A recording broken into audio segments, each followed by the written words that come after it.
Hey everybody, how's it going?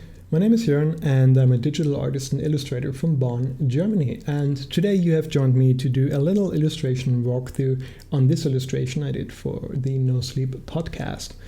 The people at NoSleep have been kind enough to not only commission me to do this and many other artworks, but have also given me special permission to show off this art and to talk about it before the episode is even released. I think that's really cool, and I want to take this opportunity to extend a thank you to the team at the NoSleep Podcast.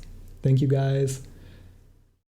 This illustration is called House Next Door to Me after a story in this upcoming episode, and it's written by Chris Curiata.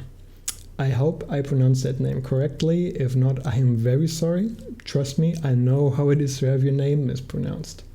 So, without further ado, let's dive into it and let's talk about this illustration. So before we really get into this story, a short disclaimer. As I said, the NoSleep episode is not out yet, so if you want to keep being surprised by this story, I would recommend pausing this video here, listening to the episode when it comes out, and then jumping right back into the video. I will be talking about the story, so from here on out, there will be spoilers. In House Next Door to Me, the narrator is an old man who has recently gotten a neighbor who moved into the house across the street. And this neighbor borrows the narrator's chainsaw at one point in order to chop some limbs of his tree. And in doing so, suffers a near-fatal accident. He kind of severs his head, almost. It's a grisly scene, lots of blood, very NoSleep podcast.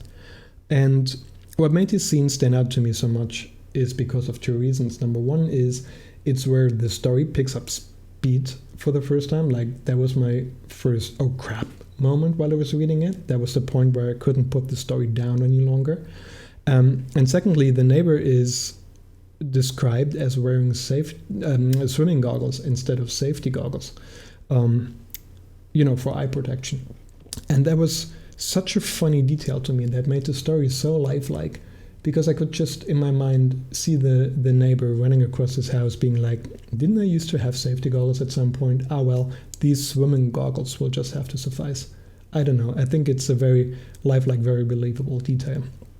So I wanted to draw the swimming goggles, and I opted to not draw the neighbor because I don't really like drawing portraits of fictional persons that much, because I think it's better when the reader, or in this case the listener, kind of has his own or her own image of this person.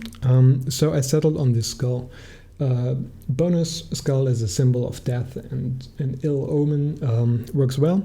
And also, as soon as I thought about a skull wearing swimming goggles, the idea was pretty much set in stone for me, because I really like that, and I thought drawing it would be pretty cool and make a striking image.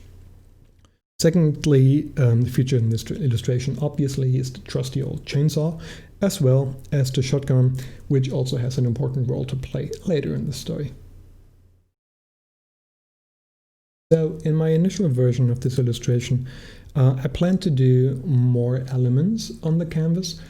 For example, the narrator is a heavy drinker, so I wanted to do a beer can at this point.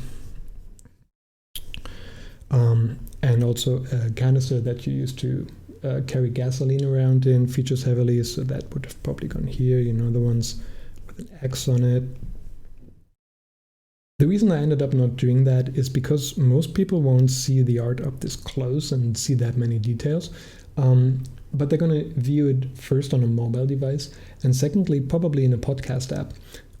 So it has to read well on a very tiny scale, so maybe this scale. So I didn't want to clutter it up too much with different elements competing for attention. Furthermore, the shotgun and the chainsaw crossed at the bottom in conjunction with the skull obviously make a skull and crossbone kind of thing, and I think that reads really distinctly, even at a passing glance. Okay, let's get rid of this layer.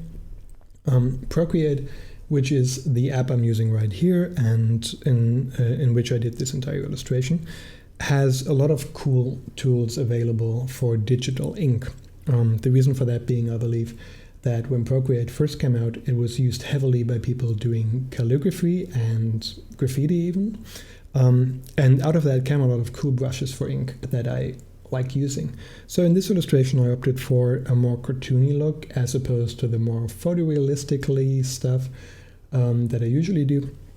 And I think a skull is the perfect subject matter for that, because if you zoom in on a picture of a skull, you will notice how much texture the bone actually has. Just, tiny imperfections and smudges and little ridges that you won't notice if you don't really look at it, but which make a drawing really read like a skull if you implement that texture as a hand-drawn texture, as I did here. Furthermore, the inking and the texturing has the added bonus that I don't have to spend as much time on the actual rendering of the colors. I don't have to blend as fine as I would have to. So if I take away this layer at this point, you will see that the actual rendering is kind of haphazard and all over the place. And the only, look at the teeth.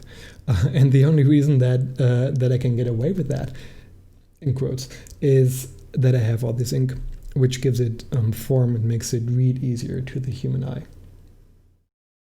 If you want to hear the NoSleep Podcast's rendition of the story The House Next Door to Me, which I highly recommend you do because it's awesome, keep an eye on the NoSleepPodcast.com. This will be Season 15, Episode 7. And you can find my other artwork I did for the podcast on yon.art/nosleep. Thank you so much for your time and attention. I hope you enjoyed this video and maybe you learned something from it. Until next time, I hope you have a great day. Bye!